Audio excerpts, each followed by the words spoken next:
राधे राधे, जय श्री कृष्णा। दोस्तों, क्या आप जानते हैं कि हाल फिलहाल में जो वायरल मामला चल रहा है राजा मान सिंह के पुनर्जन्म का, क्या आपको जानकारी है कि राजा मान सिंह अकबर के खास आदमी थे। वो सिर्फ आदमी ही नहीं, अकबर के मेहमान भी थे, यानी कि दामाद।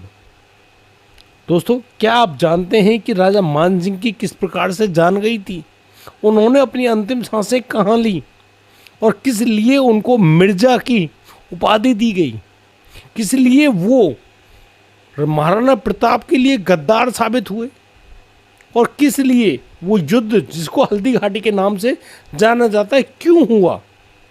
क्या राजा मान सिंह ने महाराणा प्रताप को समझाया नहीं, या फिर महाराणा प्रताप ने उस लड़के जो कि नई उम्र का था राजा मान सिंह को नहीं समझाया।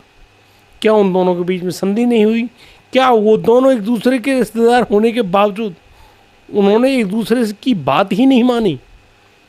आज मैं उन बातों का खुलासा करने वाला हूं जो बातें न केवल आपको हैरान करेंगी बल्कि सोचने के लिए मजबूर कर देंगी। अभी तक हम जिस राजा मान सिंह को बार बार गद्दार कहते आ रहे हैं, लोग कह रहे हैं कि अरे मुगलों की वो तो बस नौकरी कर रहा था, उनका सेनापति बन गया था।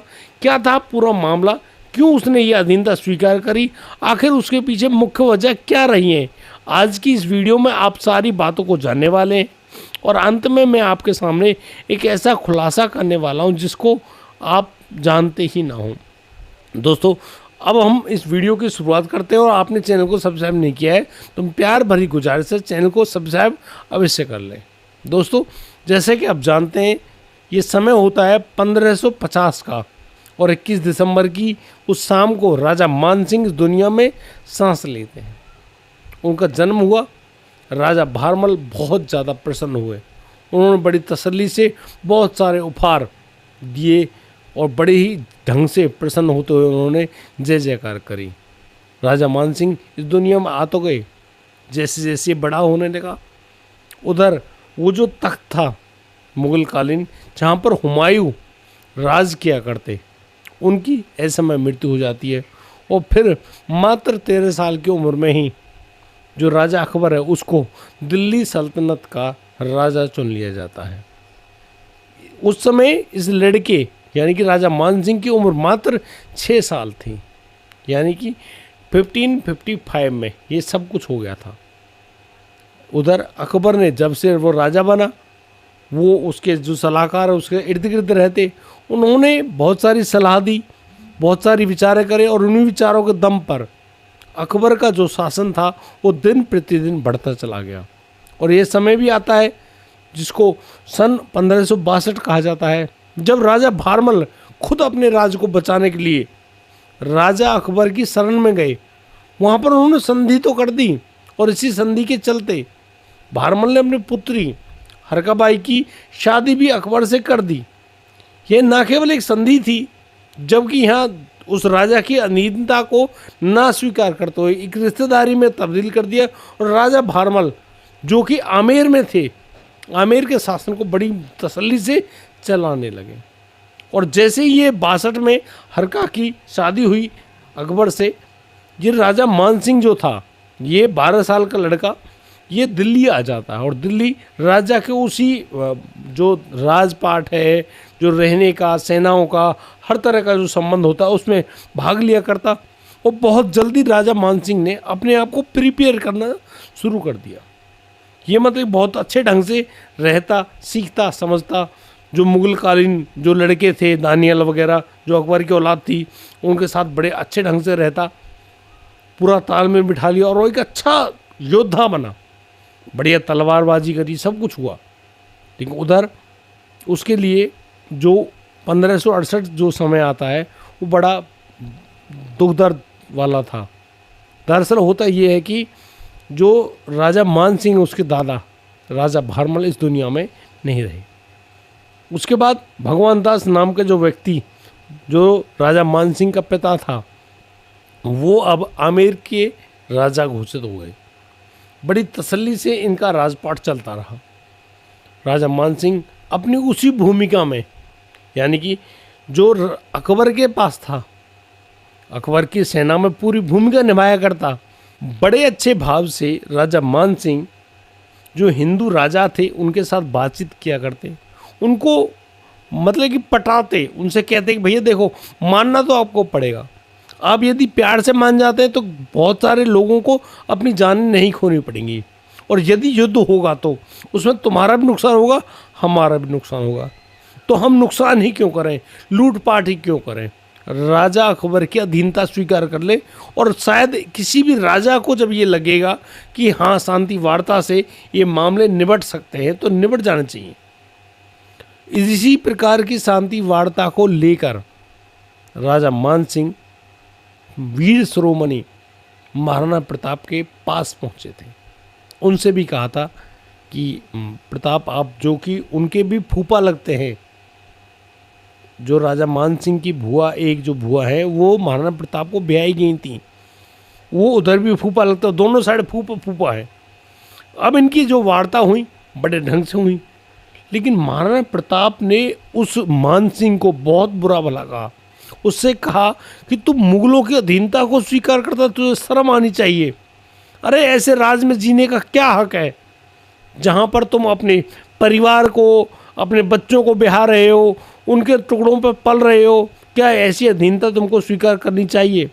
यहाँ राजा मान सिंह ने अपनी एवज में बहुत सारी बातें कही, लेकिन जहाँ एक और वीर शिरोमणि महाराणा प्रताप इस बात पर अड़िग रहे कि वो मरते दम तक मुगलों की अधीनता स्वीकार नहीं करेंगे। यहाँ पर राजा मान सिंह कई दफ़ा उनके पास जाते हैं, उनको मतलब बहलाने की बात करते हैं, उनसे कहते हैं भाई अब तुम मान जाओ, मान जाओगे तो ज़्यादा अच्छा होगा, युद्ध नहीं होगा। लेकिन हर बार यही सब हुआ। कई दफ़ा तो राजा मान सिंह जब गए मेवाड़ में तो महाराणा प्रताप उनके सामने ही नहीं आए। उन्होंने कह दिया कि ऐसे मुगलों की रोटी खाने वाले व्यक्ति जो कि खुद को राजपूत कहता है, मैं उसके साथ नहीं बैठूंगा, ना ही खाना खाऊंगा। दोस्तों एक शाम ऐसी आती है 1576 में, जब महाराणा प्रताप और राजा मान सिंह दोनों एक दूसरे के साथ रात्रि भोज पर मिले। उस रात्रि भोज में राजा मान सिंह ने बहुत सारी बातें कही, लेकिन उन सभी बातों को दो टूक मना करते हुए राजा यानी कि महाराणा प्रताप ने एक ही शब्द कहा कि वो किसी भी सूरत में तुम्हारे साथ तो कुछ भी नहीं कहेगा, लेकिन मुगलों की जीवित रहते हुए अधीनता स्वीकार ही नहीं करेगा, चाहे वो मर क्यों ना जाए। और यह बात अभी भी है, उसके जीने के साथ भी है, उसके मरने के बाद भी होनी चाहिए। इन शब्दों को लेने के बाद राजा मान सिंह अकबर के पास जाते हैं, अकबर से कहते हैं कि भैया ऐसे ऐसे बात है, वो आदमी तुम्हारी कोई भी बात को मानने से राजी नहीं हो रहा है, इसलिए वो इन बातों को नहीं मानेगा, इसलिए अब युद्ध की वो घड़ी आ गई है। और आप जानते भी हैं कि जून के महीने 1576 में हल्दी घाटी में युद्ध का वो बिगुल बजा, जहाँ पर मुगलों की अपार सेना थी, और यहाँ जो मेवाड़ के महान राजपूत थे और सबसे आगे महाराणा प्रताप, दोनों सेनाओं में भीषण युद्ध हुआ। इतनी ज़्यादा गर्मी थी, इतनी ज़बरदस्त ही युद्ध हुआ। वह युद्ध तो ताबड़तोड़ चला, राजपूतों ने खुद के बलिदान तो दिए, लेकिन ऐसे नहीं, एक एक ने 100 को मारा। महान योद्धा थे। मुगल जो कि पीछे नहीं हट रहे थे, उधर जो राजपूत थे वो पीछे नहीं हट रहे थे। युद्ध होते रहे। कई दफ़ा मुगल सेना ने यहाँ महाराणा प्रताप के ऊपर अटैक किए, कई दफ़ा। और अंततः जब जो मेवाड़ के राजपूत थे, जो कि महाराणा प्रताप के सेना नायक थे, वो जब इस दुनिया में नहीं बचे, और वहीं मुगल सेना का वो योद्धा था जिसके शरीर के 2 टुकड़े किए थे महाराणा प्रताप ने एक ही वार में, तलवार का वो वार किया गया, उस एक वार में उस योद्धा के और उसके घोड़े के 2 टुकड़े हो गए थे, बीच में से फाड़ दिया था। महाराणा प्रताप में इतनी ताकत थी, इतना जोश था, और मरते दम तक मैं बताऊँ आपको कि उन्होंने उस युद्ध क्षेत्र को छोड़ा तो सही, वहाँ से भागे तो सही, उन्होंने बहुत बड़ी जो घाटी है उसको पार तो किया उसके चेतक ने, लेकिन उसके बाद वो मुगल सेना को मिले ही नहीं। वो कहाँ गए, किसी को उनके बारे में कोई जानकारी नहीं थी। वो गुप्त स्थिति में रहे। उन्होंने जब तक वो घायल अवस्था में थे अपना जीवन यापन किया, और फिर एक दिन भगवान के पास चले गए। ये थी महाराणा प्रताप और राजा मानसिंह के युद्ध की बात। क्योंकि राजा मानसिंह कहीं ना कहीं हृदय से इस बात को जानते थे, वो कभी भी महाराणा प्रताप का हित नहीं करेंगे, और उन्होंने किया भी नहीं। मात्र 2 युद्ध लड़ने के बाद वो वापस अकबर के पास चला गया और अकबर से कहते कि भाई तुम्हारे पास कोई और सेनापति हो तो उसे युद्ध कराए, मैं नहीं करूँगा। और जिस तरीके से समय आगे बढ़ता चला गया, 1600 शताब्दी आ गई, मेवाड़ पर मुग़लों का शासन हो गया, मेवात में भी मुग़लों ने अपने सूबेदार तैनात कर दिए। जिस तरीके से वहाँ पर पूरी प्रक्रियाएं हुई, राजा मानसिंह को एक रोज़ खबर चलती है कि 1605 में उनके पिता भगवान दास इस दुनिया से विदा हो गए हैं। अब तो उनके कंधों पर वो जिम्मेदारी भी आ टिकी। राजा मानसिंह को आमेर का राजा घोषित कर दिया जाता है। राजा मानसिंह के कंधों पर जैसी ही जिम्मेदारी आई, उन्होंने बड़ी ही तसल्ली से वो राजपाट का जो तरीका चलाने का है उसको निभाया, बड़े अच्छे से कार्रवाई करी। लोग बड़े प्रसन्न हुए। राजा मानसिंह ने हर किसी की परेशानी को सुना, लेकिन अभी भी वो राजा अकबर के साथ मिलकर काम किया करते थे। और दोस्तों, एक बड़ी खास बात बता दूं कि 1600 में जो ये समय था, तभी राजा अकबर ने उनको मिर्ज़ा की उपाधि दी थी। उन्होंने उनको मिर्ज़ा इसलिए बोला कि राजा मानसिंह इस ढंग से काम करते थे, हिंदू राजाओं के साथ बैठकर उनको इस प्रकार से बातें करते थे, उनकी बातों को हिंदू राजा ढंग से समझते भी और फिर आसानी से मान भी जाते। वो मुग़लों की अधीनता तो स्वीकार कर रहे थे, लेकिन केवल और केवल राजा मानसिंह की वजह से। और केवल राजा मानसिंह एक ऐसा व्यक्ति नहीं था कि बस वो हिंदुओं के साथ बुरा कर रहा था, नहीं, ऐसा बिल्कुल भी नहीं कहूँगा मैं उनसे। राजा मानसिंह ने बहुत अच्छे मंदिरों का निर्माण कराया। आमेर से अपनी लागत लगाते उन्होंने वृंदावन में मंदिर बनवाया। उन्होंने आमेर में बहुत अच्छा जगत शिरोमणि, जो कि उनके पुत्र की याद में बना था, इस प्रकार की पूरी सेवाएं करते रहे। और राजा अकबर के लिए जब भी उनका बुलावा आता, वो आमेर से जाते और दक्षिण भारत में अपनी वो पहल रखी, राजाओं से बातचीत करते, उनको बताते कि किस में भलाई है, और फिर उन राजाओं को अपने राज में मिला लेते। और इन सारी जो खासियत थी, उपाधि थी, उनके साथ उनको 600 मनसबों की जिम्मेदारी दी गई।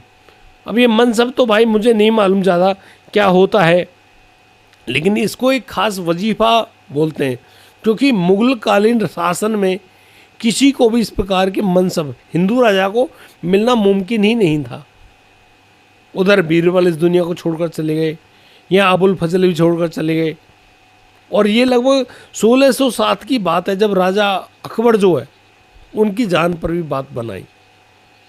अकबर ने भी, उनको पता नहीं हुआ क्या था, क्योंकि जब से अबुल फजल गए उनको छोड़कर, उनका स्वास्थ्य बहुत ज़्यादा ख़राब रहने लगा था।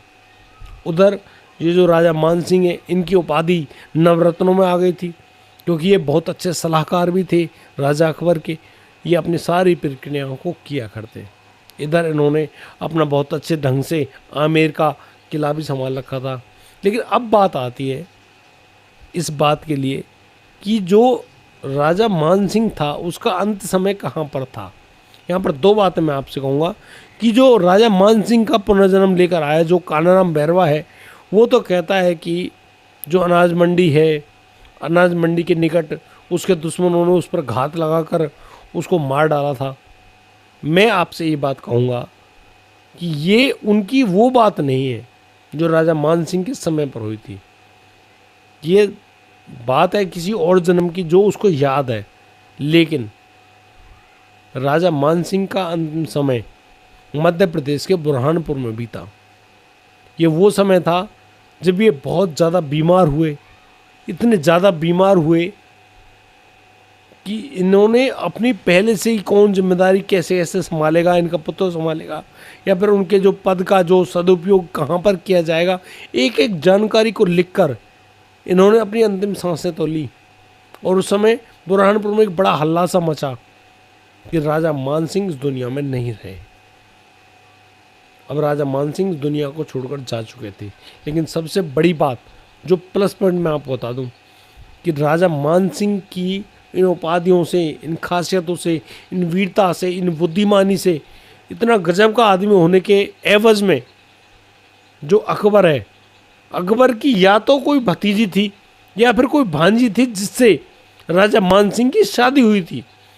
और इस संबंध के अनुसार राजा मान सिंह अकबर का मेहमान बनता है, यानी कि दामाद। अब आप सोचिए, एक दामाद अपने ससुर के लिए क्या कुछ नहीं करेगा।